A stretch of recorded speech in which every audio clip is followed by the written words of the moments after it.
Bizitza berria, Maite Darzelesek idatzia eta nik neronek irakurria.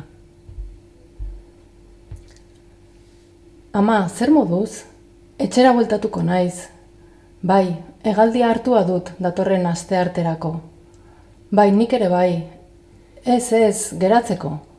Kontatuko dizut, ama, orain napetua nago. Amari moztu egin dio Irenek, orain ez baitago hainbeste azalpen emateko. Izango du denbora, datorren astetik aurrera, dena atalez atal kontatzeko, geruzaz geruza. Atal zentsuratuak bazter utzita, jakina.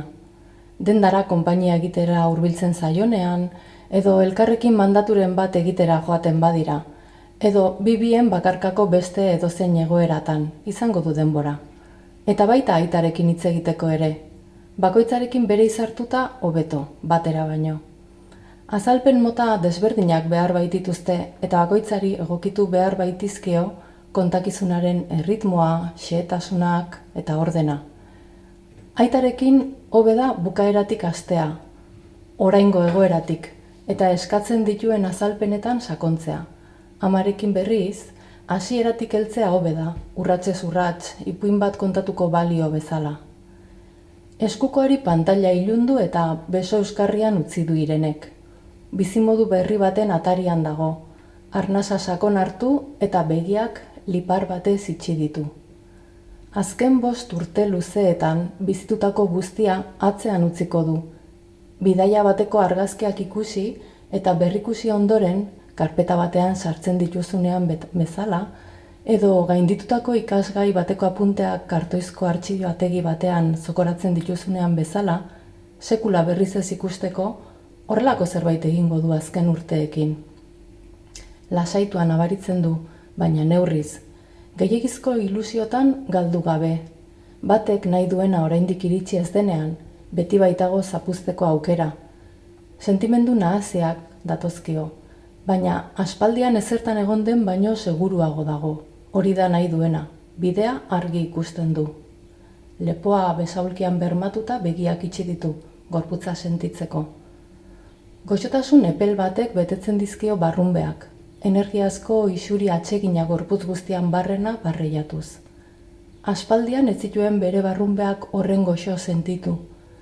Aurreko asteetan hutsune zuloak hautematen zituen erraietan.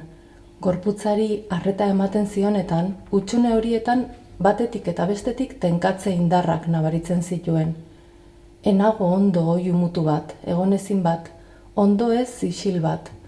Gorputzak, disfuntzioa agerian utziz, bizitza birkodetu beharra erreklamatzen du. Gure zelula mordoiloak arreta eskatzen duenean, txarra.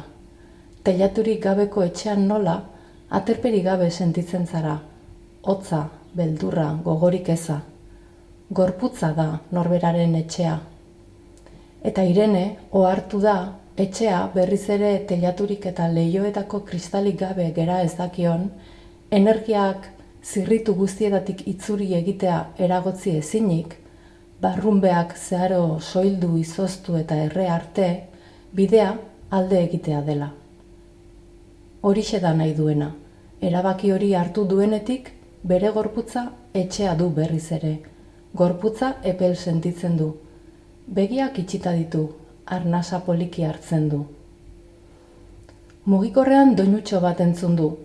Jaramonik egin gabe utziko luke une atsegin hau ez oztopatzeko, baina Klararen mezua izango ote den esperantza txiki bat dauka. Eta hala da, Klararen mezua da. Azkenean erantzun du, poztu egin da Irene, urtebete baino gehiago da elkarreen berririk izan ez dutela, eta beldur zen, edozer arrazoirengatik Klararekin egoteko aukerarik ez ote zuen edukiko Londres airetik ikusi aurretik. Besaulkian eserita, hirira iritsi zenekoa gogoratzen hasi da. 18 urte zituen, Amaia eta biak ingelesa praktikatzera etorri ziren. Poltsikoan diru gutxi eta egonaldia luzatu ahal izateko lantxoak lortzen zituzten. Do you need anyone to work here? Hotel bateko gosariak zerbitzatzen, greziar baten jatetxean platera garbitzen, adineko emakume bati mandatuak egiten. Ogia erosteko adina lortzen zuten. Hainbat lagunek bide erosoagoak zituzten ingelesa ikasteko gurasoen kontura, baina Irene eta Amaiaren kasuan etxeko ekonomia ez zegoen horretarako. Bata bestearen babesean ordea, ederki moldatu ziren uztail eta abuztuan zehar. Uda bukaera iritsita, Amaia jada etxeratua zen zereginak baitzituenan, eta beste laguna berriz, Clara, hain zuzen, egun gutxira iristekoa zen, erizaintza ikasketak bertan egitera. Hala, Irenek Londreseko azken eguna Clararekin igaroko zituen. Egun haietan, hirian barrena zebilela gogoratzen du Irenek. Etxetik urruti, bakar-bakarrik, kaleetan zehar, jendez, kolorez, mugimenduz, soinuz, usainez inguratua, inorretzaren nonbait. Ez deusa senti zaitezke, baina eraberean, gutxitasun horretan ere, bere kasa moldatzeko gai izaten ari zela ikusteak askatasunaren bizipen berri bat eman zion Ireneri. Aurretik sekula izan ez zuena, askatasunaren eta potentziaren zirrarak hartu zuen. Bakarrik zegoen, baina munduarekiko lotura modu berri bat sentitzen zuen, norbere ahalmenetik egindako lotura nolabait. Oraindik ere, gertatuak gertatu, hartaz gogoratzean sentipenura berriz bizitzeko gai da, konexioa, askatasuna eta ahalmena. Clararekin hitzordua itxi du audio mezuen bidez. Clarence jatetxean elkarrekin afaltzeko geratu dira. Irrika sentitu du eta urduritasun puntu bat. Clara, gogoratzen duzu iritsi zinen egunekoa? Aurpegia aldatu zaio Clarari, ez ustean harrapatu du galderak. Ahoa pixka bat ireki du gogoratzen ari den bitartean eta algara bat bota du ondoren konplizitatez. Zein kontzienteak izan ginen pentsatze hutza? Taksilariak helbidea erakutsi genionean ezetz esan zigun. Helbide horretara ezetz. Autotik jaitsi zen, maletatigitik atera eta metroko sarrera seinalatu zigun. Irenek trafikoko agente baten erara serio aurpegia jarri eta besoa luzatu du eskuinera atzerakusleaz ondoko maila seinalatuz.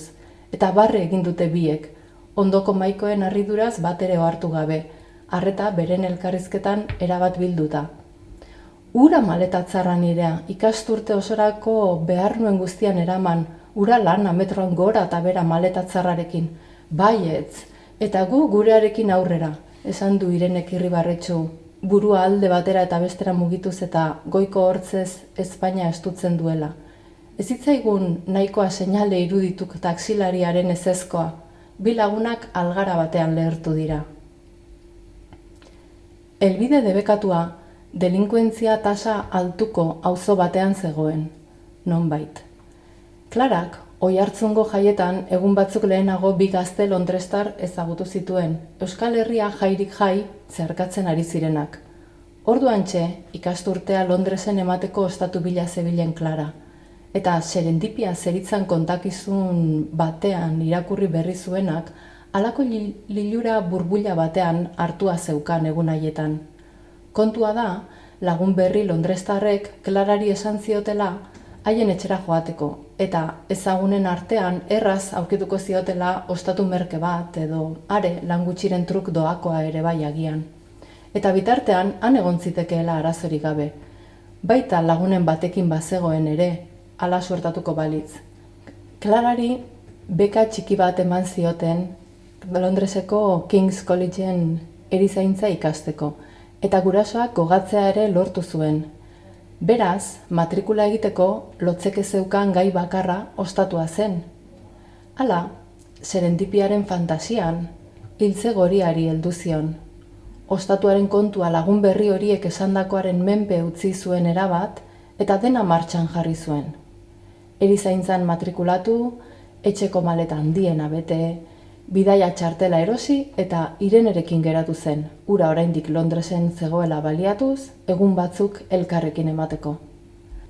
Neskak, metro konbinaketaren bidez lagun londrestarrek emandako helbidera noizbait iritsi zirenean, bi festazaleekin bildu eta hauek etxe okupa batera eraman zituzten. Balkoiko atea zulo bat zen, ez markorik, ez aterik, ez kristalik, hutsa besterik ez. Eta larrialdi eskailerekin komunikatua zegoenez, Nor nahi igo eta jaisten zen handik. Lurrean eserita moketa berde baten gainean, txirriak erretzen, 15 bat gazte zeuden espazio zabal batean. Noizbait etxeko egongela izana, segurazki. Hainbat paretatan zuloak zeuden, espazioa oraindik zabalagoa bihurtzeko saiakera zapuztu baten zantzuak apika, eta hantxe eseri ziren neskak bi festazaleekin batera. Tartean bazen 23 urteko ume bat ere, amarekin. Aita ere agian han egongo zen, Irenek ez du xehetasun hori gogoratzen. Gogoratzen du, hori bai, balkoiko zulotik begiratuta ilunabarrean zer ikusi zuen. Kotxe bati gurpilak kendu zizkioten. Gurpilak eta ahal izan zuten guztia. Kotxea tailer mekanikoan balego bezala, baina piezak askatu eta abiada izugarrian autoaren ingurumaritik desagerarazten zituzten. Eta berehala, beste gazte bat agertzen zen ezerezetik bezala, beste pieza bat askatu eta eramateko. Bat formulako boxekin norgehiagokan, abiadari dagokionez. Halere, egun hartan erre zituen txirriekin eta Irenek beti zalantza izan du hura dena benetan ikusi zuen edo taksilariarekin gertatuak baldintzatuta amestu egin ote zuen. Oroitzapenen etengabeko berreraikuntza horretan gehitutako elementu berri bat ez ote den. Noizbait sortuko ote dute gure oroitzapenak asmakizunean ala behaketan oinarritutako elementuen ondorio diren zehatz bereizten lagunduko digun zerbait? Jatetxeko komunean, galtzak igo eta kremailera izterakoan pentsamendu horiek ditu Irenek. Mahaira bueltan berriz eseri da, eta Klarak hamburguesa zati bat sardeska eta labanaz mozten duen bitartean, orain arte hartaz hitz egin ez dutela ohartuta edo, zuzenean galdetu dio. Eta Pol? Banoa, Klara. Joan, nora? Etxera, Euskal Herrira. Eta Pol? Ekin dio berriz Klarak erantzunaren eta galderaren arteko egokitasunik eza agerian utziz, eta mokadua ahoratu du. Kanpoan da, hilabete osorako, ez daki, utzi egingo dut. Isilik geratu dira biak. Klarak mokadua poliki murtsikatzen du. Beti pentsatu dut, tipo horrek ez zaituela merezi. Kontu asko jakitea falta zaizu, Klara. Ireneren begiak busti egin dira. Biak elkarri zuzen begira geratu dira. Begiradak eusten dio egoera atezuari. Begiradak eta Klararen murtsikatzeak. Erritmo geldian, tentsioa bigunduz. Bizitza ez da eteten. Bi neskek moketa gainean norbere zakuetan lo egin ondoren, hurrengo goizean, festazaleen etxe okupatik alde egin zuten. Ez nahi orduko. Deus ere jan gabe egin baitzituzten ia 24 ordu. Etxe okupa hartan inork ez zien jatekorik eskaini, ez goserik zuten galdetu. Jaut hostel batean hartu zuten ostatu 3 egunerako. Ireneren aurreko ostatura itzultzeko aukerarik ez zuten, maizter berria dagoeneko etorria baitzen gela hartara. Klarak kezkatuta zegoen, baina lilura serendipikoa oraindik bizi, zerbait gertatuko zela seguru zegoen. Gutxien espero zutenean, gutxien espero zuten moduan. Esan liteke, Irene Klara bera baino kezkatuagoa zegoela haren ostatuaren kontuagatik. Iluntze hartan bertan, kaleko kontzertu bat ikusten ari zirela, gazte atsegin bat gerturatu zitzaien, eta garagardo bana eskaini zien, Pol zen. Motxila isotermiko batean zeramatzan garagardoak, fresko mantentzeko. Sekulako grazia egin zien horrek neskei, Klarak berehala ikusi zuen, Ireneren eta Polen artean kimika berezi bat sortzen ari zela, eta dantza egin nahi zuela eta musika hobeto entzuteko aitzakiaz, bikotearen gandik urrundu egin zen.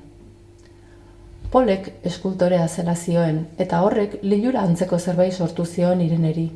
Artistek erakarri egiten zuten, sortuz disfrutatzen dutenek, errebelde tankera hartzen bazien jakina, sisteman txertatutako artistak ez zituen gogoko, eta hark, hizkeragatik eta janzkeragatik errebeldea zirudien.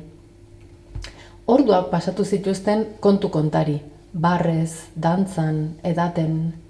Irene etzen sekula ingustura egon mutil batekin, dantzarekin eta barreekin batera, musuren bat, ferekaren bat etorri zen.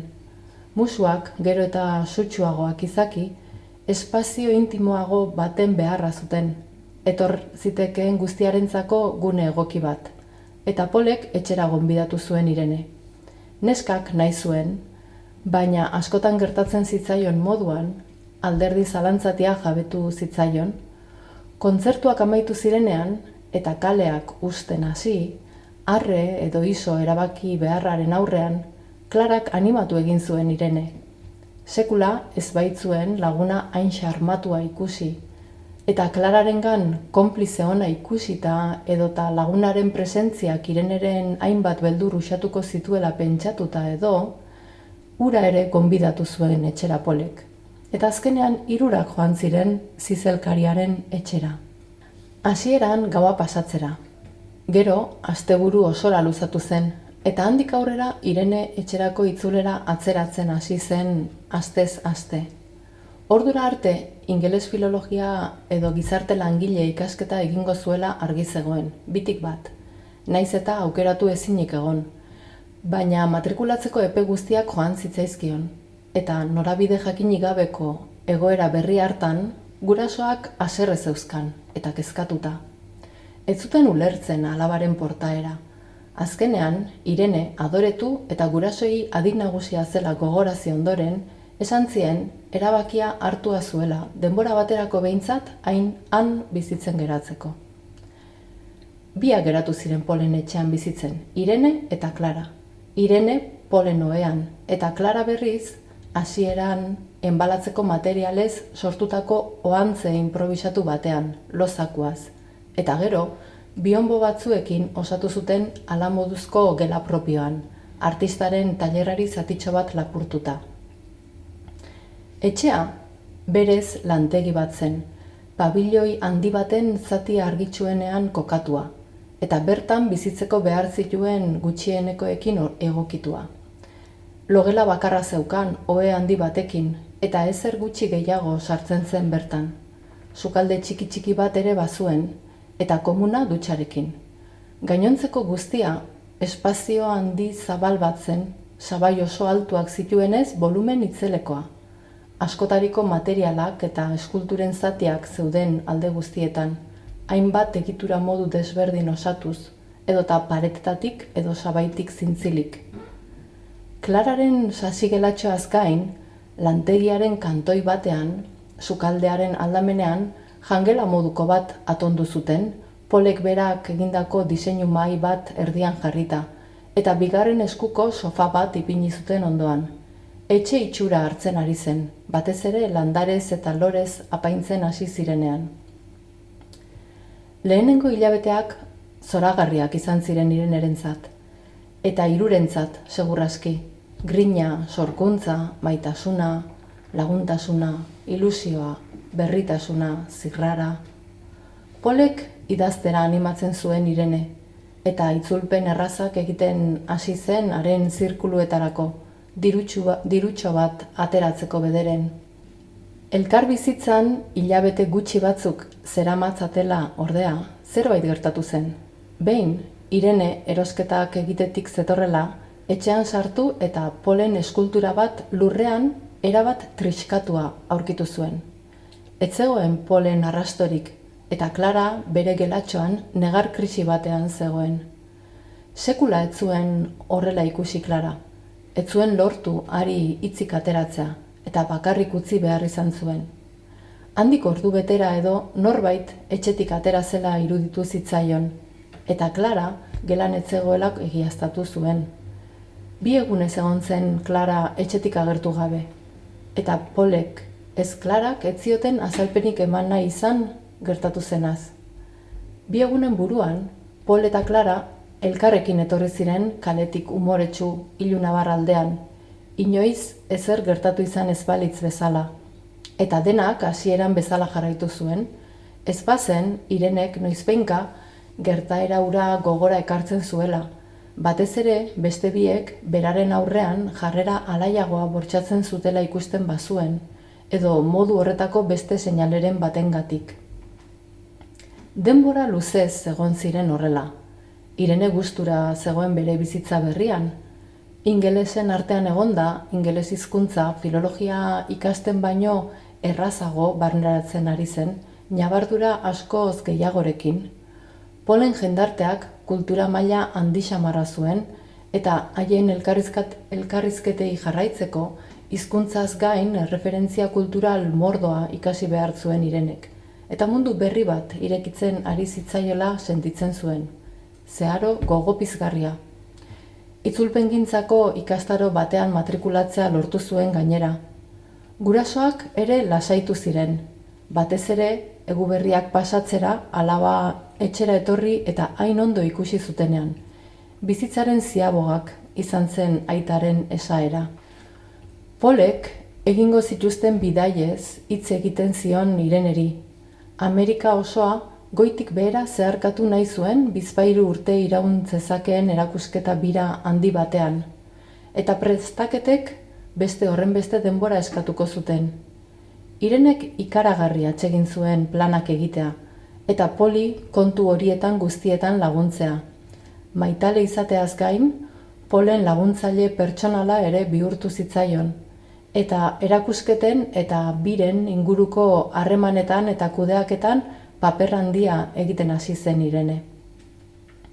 Urtebete elkarrekin zeramatelarik, iraila inguruan, hainbat egitasmo zapuztu egin ziren, egun gutxian bata bestearen atzetik, eta Pol frustrazioa kudeatu ezinik zebilen, Argentinakoa ere bertan behera geratu zenean. Polek oso kutxuna zuen egitasmo hori, eta beraren iritziz, Irenek behar zen epean erantzun ez zuelako erori zen egitasmoa. Urruma hori zebilkion barruan Poli. Egun haietan, behin, Klara eta hirurak bazkaltzen ari zirela, Polek mahai-tresnak plater gainera bota eta haragia oso txarra zegoela esan zuen, ezin zela irentsi. Ez zuela merezi horrenbeste diru gastatzea jaki goxoak ekartzen, gero hain gaizki prestatzeko. Ahoan zeukan zatia eskuarekin hartu eta platerean utzi zuen muzin desatsegina eginez. Irene aritu zen sukaldean egun hartan, Polek ez zuen sekula etxeko lanik egiten. Irene eta Klara, etxean bizitzen hasi aurretik, emakume bat zeukan etxeko lanetarako, orduka etortzen zitzaiona, eta hari kontratua eten zion bi neskak agertu bezain pronto. Polen hitz bortitzek eta moduek Irene mindu egin zuten jakina, baina haren barne gatazkaren jakitun zen, eta baita frustrazioen kudeaketak katramilatua zeukala ere, eta neurri batean, horri denari egotzi zioen portaera traketsa. Klara sutan jarri zen. Bere zaintzaz arduratzen ez den gizon bati, zaintza, hitzez onartuko ez badu ere praktikan, emakumeen kontua dela behin eta berriz erakusten duen gizon bati, esan dakiokeen guztia esan zion, alegia, bere kontzientzia feministatik esan ziezaioken guztia. Lagun mina irainduta ikusteak sortzen zion suminetik gainera, eta are, irainen egilea, lagunak maite zuen gizona izanik. Maitasunaren ordain makurra. Hitz bat bera ere etzen esan gabe geratu. Polek, hasieran damu edo barkamen keinu bat izan bazuen ere, gero, artilleria osoarekin erantzun zion Klarari. Eta iskanbila horren ondoren, Klara, fakultateko lagun baten etxera joan zen bizitzera. Ospitalean guardia batzuk egiten hasia zen, eta autonomia pitin bat ematen zion horrek. Polen eta Klararen artekoak ez zuen handik aurrera konponbiderik izan. Noizbehinka, arratsalde pasa edo otorduren bat egitera etortzen jarraitu zuen Klarak etxera, baina bisiten maiztasuna berez jaisten joan zen. Are, Polen ateraldietan, Klara isilik mantentzen saiatu arren, begiez pentsatzen ari zen guztia Ireneri transmititzen zionean. Istant deseroso horietako bakoitzak Klara eta Irene elkarrengandik aldentzen baitzuten. Eskerrik asko errespetuagatik, Klara. Zuk bazenekien, baina nik denbora behar nuen. eta nire bidea egiten utzi zenidan, erratuta nengoela jakinda ere. Ezin nuen besterik egin, etzen nuen ikusi nahi, esan du Klarak, gogorregia izaten neuriat ari ote den beldurrez. Konbentzitzen saiatu izan bazina, orain ez ginatekeen elkarrekin egongo. Hala da, pikutara bidaliko nindukezun, esan du Klarak, irribarre konplize bat eginez. Eta Klarak hitz egokiak zein ote diren pentsatu ondoren galdetu dio. Zer kargitu dizu? Azken hilabeteak oso gogorrak izan dira. Osasun arazo bat izan dut, aldakako gaitz bat, nekrosia aseptikoa deitzen da, ezer larririk ez, baina atseden hartzera behartuta nengoen. Sendaketa prozesuak hala eskatzen zuen, gainera edo zer mugimenduk mina ematen zidan. Hasieran Pol oso maitekor egon zen, baina berehala haren jarrera ulergaitza egin zitzaidan. Eta konturatu nintzen, beraren kezka ni ondo jartzea zela bai, baina egiten nuen lan guztia berriz egin nezan eta berari bizimodua errazteko. Benetan, ni 5 axola nintzaiola ohartu nintzen. Gogorra izan zen, eta okerrena, bera etzela kontziente horretaz guztiaz, naturaltasun osoz jokatzen zuen horrela, normala balitz bezala. Zeharo erabilia sentitu nintzen. Denok erabiltzen dugu elkar etengabe, elkarren beharra dugu. Bai, jakina, baina maitasuna beste zerbait dela uste dut nik. Maite duzun pertsonaren ondoan, etxean sentitzen zara. Eta azken aldian, etxerik gabe sentitzen nintzen. Ohetik jaikitzeko gai izan nintzen bezain pronto, nahiago nuen bakarrik egon. Naiz eta oinazeak izan, ura aldamenean eduki baino. Gaizki pasatu dut. Eta ez didazu deitu? Zer gertatzen zitzaidan ulertu behar nuen, eta zuri arrazoia emateko adorea bildu, irribarre egin dio Irene Klarari. Hasieran nire kontua zela uste nuen, depresio bat edo... Klarak buruarekin ezezko keinua egin du hori entzuten ari den bitartean, ezpainak estutuz eta begiak erdi itxiz. Barne gatazka handia bizi izan dut, jarraitu du Irenek. Pol maite nuen, maite dut. Dena ondo doanean zeharo zoriontsu egiten nau, baina zerbait hautsi da nire barruan azken hilabeteotan arekiko. Konfiantza, esperantza, hori, berarekin etxea eraikitzeko esperantza erabat suntsitu zait. Hasieran komunikazio arazo bat zela pentsatu nuen, berarekin hitz eginez, ulertuko zuela eta aldatuko zela, baina saiakera guztiak antzuak izan dira. Egoera okertu baino etzen egiten. Aldatzeko norberaren borondatea beharrezkoa da. Hori da, eta Polek ez du aldatu beharrik sentitzen, bat ere ez. Eta beraz, ihes egingo duzu. Bai, ihes. Ez dut indarrik, berarekin beste liskarrik edukitzeko. Erabakia ez du ondo hartuko, badakit. Eta ez dakit ze trikimailutan saiatuko ote den aukera ematen badiot. Horregatik, jokatzeko tarterik utziko ez dion mugimendu bat egin behar dut. Xake partidan ari zarela dirudi, txantxa egin dio Klarak. Erabakia hartua dut. Irenek eskua zabal, sabelean bermatu eta biribilerdia marraztu du aur irekiaz. Ondoren, isiluneari eutsi dio. Eta uneak garrantzia hartu du. Bada beste zerbait. Bi lagunek elkarri begiratu diote lehenik, zirraraz, eta ondoren, Ireneren sabelera zuzendu dituzte biek begiak. Ama bitxia izan nahi? Irenek Klarari luzatu dio begirada berriz, konplizitatea bilatuz, eskaera samur horrekin batera, eta Klarak irribarre argitsu batekin erantzun dio eta besoak zabaldu dizkio besarkatzeko. 7 hilabete pasata, faltarik gabe Klarak Euskal Herrira bisita egingo duela, zin egin dio Ireneri. Asteartea, 11:05, Gatwickeko aireportua. Amaren mezua irakurri du Irenek. Ordu bietarako Loiun izango ditu gurasoak. Telefonoa hegaldi moduan jarri du. Hegazkinaren motorrak martxan jarri dira. Eta irakurtzen ari zen liburua aurreko eserlekuaren atzealdeko sareskan utzi du Irenek. Bi oinak ondo bermatu ditu lurrean, bizkarra eserlekuan. Hegazkinak abiada bizia hartu du, eta lurretik goratzen hasi dela ikusi du Irenek leihatiletatik. Sabelean jarri ditu bi eskuak, bi hatz lodiek eta bi hatz erakusleek elkar ukitzen dutela. Barruan daraman bizitza berriari arreta jarri, zaindu eta maitatu. Etxe egokia behar du bizitza berriarentzat.